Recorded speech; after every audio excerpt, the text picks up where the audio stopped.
Agora, o primeiro ex-presidente americano a ser condenado criminalmente na história dos Estados Unidos, Donald Trump, garantiu ontem que vai recorrer da decisão. E falando a jornalistas, o republicano retomou a campanha para a Casa Branca. Marcelo Favalli.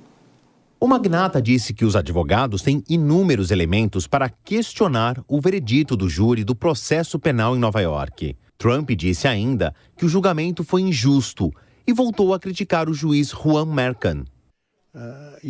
Vocês viram o que aconteceu com algumas das testemunhas que estavam do nosso lado? Elas foram literalmente crucificadas por este homem que parece um anjo, mas na verdade um demônio. Parece tão bom e calmo. As pessoas o enxergam como um homem tão legal. Isso funciona até vê-lo em ação. Todos viram o inferno que uma certa testemunha teve que passar.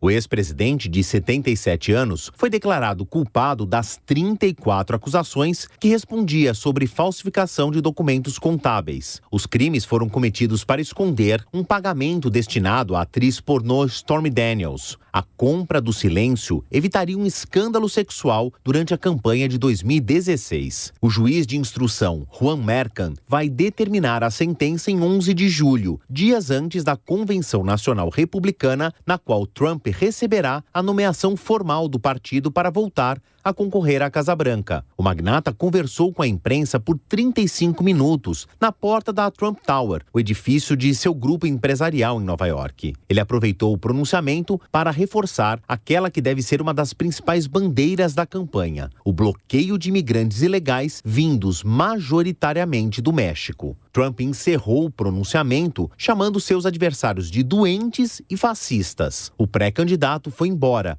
sem deixar espaço para perguntas. Pouco tempo depois, o presidente Joe Biden, que vai enfrentar Trump nas urnas em 5 de novembro, disse considerar perigoso Donald Trump alegar que seu veredito foi fraudado. Antes de começar meus comentários, gostaria apenas de dizer algumas palavras sobre o que aconteceu ontem na cidade de Nova York. O princípio americano de que ninguém está acima da lei foi reafirmado.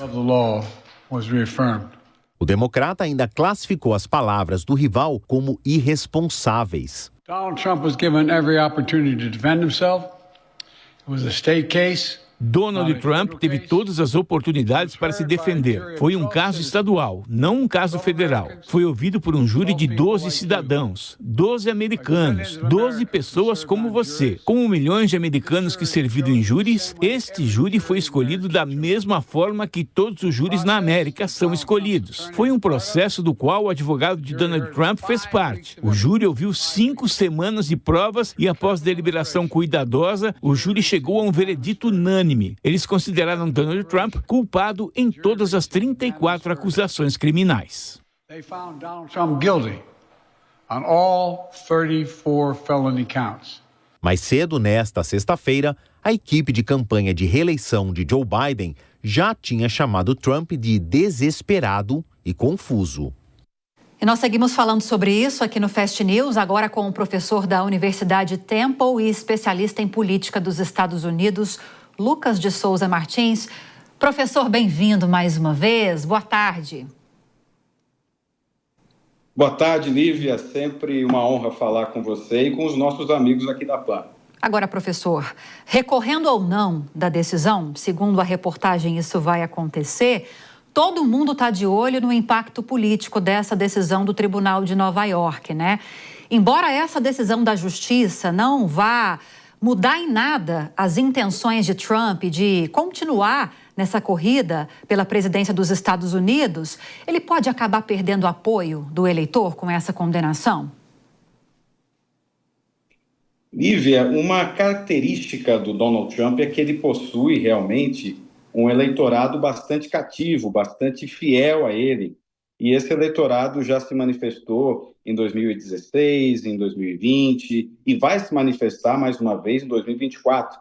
E nós estamos falando aí de uma parcela que vai de pelo menos 15% a 20% do eleitorado que vota no Donald Trump, que não se importa com acusações relacionadas a ele no campo judicial, vai continuar votando nele. E é por isso que, pelo menos neste eleitorado cativo, ele não vai enfrentar dificuldades. A maior dificuldade agora do Donald Trump é conquistar os independentes. Era o desafio dele e continuará sendo. E é por isso que ele se posicionou de uma forma bastante contundente de dizer que ele é um preso político, até porque o eleitor independente ele tende a observar a questão judicial, a questão da lei, com bastante seriedade, no sentido de que se existe um ex-presidente que foi condenado, é porque existe talvez uma razão que justifique essa condenação. Mas se Donald Trump investe na narrativa, na sua argumentação de que é um preso político, né, que seria um preso político, seria um condenado político, esses independentes podem embarcar nesse tipo de narrativa, nessa argumentação, e podem sim votar em Donald Trump. Por isso que a preocupação maior dele hoje é conquistar os eleitores independentes, uma vez que o seu eleitorado cativo ele já possui e ele não vai perder esse eleitorado. Professor, eu vou chamar uma pessoa agora para essa entrevista, para participar dessa conversa, que entende também muito do assunto, que é o Gustavo Segré. Sua vez de perguntar, Segré. Professor Lucas, boa tarde. Obrigado pelo seu tempo e seu conhecimento. O eleitor vai estar um pouco confuso, porque ele vai ter que escolher entre um candidato condenado e um candidato que, quando a gente observa nas imagens, vê que não tem muita condição de governar a principal democracia do mundo pelos próximos 4 anos. Eu continuo pensando que a convenção democrata pode não chegar a confirmar o Biden e ir para uma tal Michelle Obama, que pode estar aí nos bastidores, talvez até como vice-presidente. Mas a pergunta é, imaginando que ganhe como as pesquisas mostram Donald Trump, ele pode se autoindultar ou ele continuaria sendo presidente mesmo condenado e voltaria com o processo depois do seu mandato terminar? Bem, a situação é realmente delicada para o eleitor, seja ele democrata, seja ele republicano, porque as duas opções no cenário eleitoral são opções bastante delicadas, porque são impopulares de ambos os lados, né? A disputa nesse momento é para decidir quem é o menos impopular no eleitorado americano. Não se trata de uma eleição de discussão de políticas públicas, de ideias a respeito do que seria a política americana, do que seria o governo americano. É, na verdade, uma disputa para ver quem vai conseguir superar um ambiente de apatias eleitorais.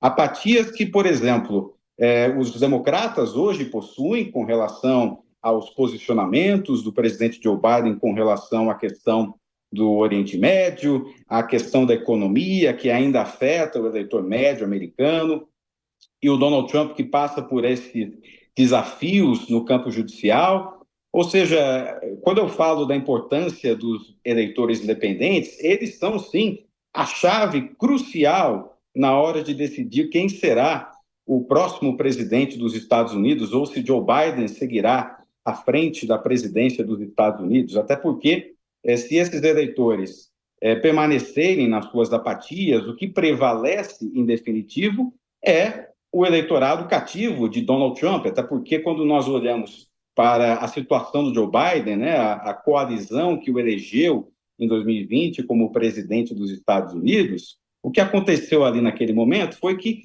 vários espectros do eleitorado votaram nele. E esses espectros não estão tão próximos a ele neste momento, a Joe Biden. Por isso que os eleitores independentes serão cruciais nessa eleição em 2024 e é neles que nós precisamos ter bastante atenção. Agora, professor, deixamos claro aqui já nessa entrevista que essa condenação não o impede de concorrer às eleições e nem de tomar posse caso eleito, ainda que seja preso, embora essa possibilidade é muito remota, segundo muitos analistas, né? Mas lembrando que ele responde a outros processos também, eu até anotei aqui para não esquecer de mencionar nenhum, tem o caso da interferência eleitoral na Geórgia em 2020, tem o processo por posse ilegal de documentos confidenciais do governo e tem talvez o que mais preocupa Donald Trump, que é aquele processo em que ele é investigado por insurreição, por ter incentivado a invasão do Capitólio em 2021, em janeiro de 2021. Te pergunto, supondo então, professor, que essas pesquisas eleitorais se confirmem, que Donald Trump seja eleito presidente dos Estados Unidos, diante do avanço desses processos que eu citei, que ainda faltam avançar, algum pode interromper uma futura presidência de Donald Trump? Bem, a resposta imediata é que, pelo menos neste momento, os instrumentos legais, judiciais da Constituição americana não prevêem absolutamente nenhum impedimento caso Donald Trump seja preso, esteja condenado, esteja na prisão. Não impedem, por exemplo, que ele seja presidente dos Estados Unidos, ainda que esteja preso. Mas, como você disse, Lívia, e Segré também na pergunta anterior, quando nós pensamos nessa possibilidade da prisão do Donald Trump, a possibilidade é extremamente remota, ela é quase zero, pelo menos nesse período que nós estamos aguardando a chegada da data da eleição a presidente dos Estados Unidos, que é novembro. Até ali não existe nenhuma expectativa de que o Donald Trump seja preso, de que o Donald Trump seja impedido de ser candidato e mesmo que seja eleito e futuramente essas investigações avancem e que efetivamente o coloquem na prisão, não existe nenhum dispositivo legal que o impeça de governar a partir de um ambiente de cadeia, por exemplo, como o presidente dos Estados Unidos. A Constituição americana não prevê absolutamente nada que o impeça de governar a partir de uma situação como essa. É por isso que o precedente que se abre a partir da condenação do ex-presidente, ele é fundamental na medida em que vai fazer com que existam mais discussões dentro do cenário judicial dos Estados Unidos que possam contemplar situações como essa para afastar qualquer possibilidade de que situações similares possam acontecer no futuro. Segré? Eu não vi até agora ninguém que seja condenado que diga, me pegaram, é verdade, sou culpado. Ninguém falou isso, nunca. Sempre são questões vinculadas à culpa do outro e se aproveitam ideologicamente da situação. Mas como você enxerga um futuro governo, tanto de Biden como de Trump? Dá igual. Em função de uma inflação nos Estados Unidos, que está complicando um pouquinho, um decaimento do crescimento econômico, previsto era para 2%, está 1,4%, com um emprego que está sendo bom, mas a situação com a China, Israel, ou seja, o mundo está meio de cabeça para cima. Como você idealiza um futuro governo americano independente de seja Biden ou quem for, ou Donald Trump? Bem, Segré, a preocupação maior neste momento, nós que estamos fora dos Estados Unidos, observando esses acontecimentos, é sempre observar como vai ser a política externa. E hoje o grande ponto de destaque é a questão do Oriente Médio e também a guerra da Ucrânia. E nesses pontos de vista, o posicionamento dos dois candidatos é diferente. Por exemplo, hoje, quando nós observamos o posicionamento dos democratas, do presidente Joe Biden, é de um apoio irrestrito a Zelensky contra Putin. E isso não aconteceria no caso de uma presidência de Donald Trump, que é muito mais próximo do chefe de Estado russo, o Putin. Então, se há alguém no cenário exterior que torce com muita intensidade para que Joe Biden vença a eleição para presidente agora em 2024, é Volodymyr Zelensky, porque ele, de fato, ele é a pessoa que representa as esperanças, né, no sentido de receber, continuar recebendo o apoio da parte dos Estados Unidos, do Congresso americano. Outro ponto também fundamental é pensar que o Donald Trump também é muito mais próximo, até do ponto de vista ideológico, do ponto de vista político, ao Netanyahu. Então, nós imaginamos que o posicionamento dos Estados Unidos na guerra, na disputa entre a questão da Palestina, a questão de Israel, nós teríamos uma Casa Branca muito mais próxima de Netanyahu do que nós temos hoje com a presença de Joe Biden ali. Então, nós temos essas questões fundamentais do ponto de vista da política externa. Do ponto de vista interno, obviamente que nós teremos várias questões relacionadas à economia. A economia vai se recuperando nos Estados Unidos, existe uma situação de praticamente pleno emprego, independentemente de quem ser o presidente a partir de 2025, essa situação tende a permanecer de uma forma estável. As diferenças fundamentais estão exatamente nos posicionamentos da política externa americana nesses dois locais fundamentais, o Oriente Médio e também a Ucrânia. Professor, para a gente fechar, eu tinha que fechar, mas eu estou com uma matéria da Reuters aberta agora, dizendo que... Vamos falar um pouquinho de eleições lá na África do Sul, tá? Para a gente fechar. Essa reportagem diz que eles estão com quase 100% já das urnas apuradas das eleições que aconteceram na última quarta-feira, 99,53% das urnas apuradas. E nós temos um resultado surpreendente, depois de décadas de domínio do partido de Nelson Mandela, desde o apartheid, desde o fim do apartheid, que é o Congresso Nacional Africano. O partido teve 40% dos votos. Para efeito de comparação, nas últimas eleições, sem serem essas eleições, nas que aconteceram em 2019, eleições para o parlamento, o partido teve quase 60% de apoio. Foram 57,5% dos votos. Agora, o partido, se quiser continuar dominando o parlamento, vai ter de fazer coalizões. O que explica esse movimento lá na África do Sul depois de tantos anos?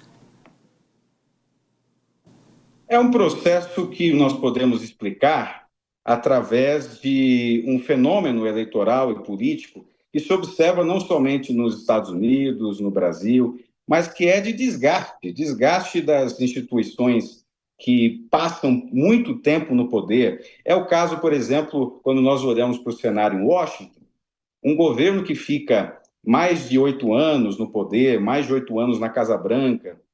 No caso do Brasil, 13 anos do Partido dos Trabalhadores. Quando nós olhamos para os Estados Unidos, é muito difícil que um partido consiga um terceiro mandato depois de ter um presidente reeleito. É basicamente isso, e é um fenômeno que se repete em vários espectros da política internacional. É muito difícil que um partido consiga permanecer no poder por muito tempo. Existe uma tendência que acontece na América Latina e também em países africanos, na Europa igualmente, que há uma tendência de voto na oposição.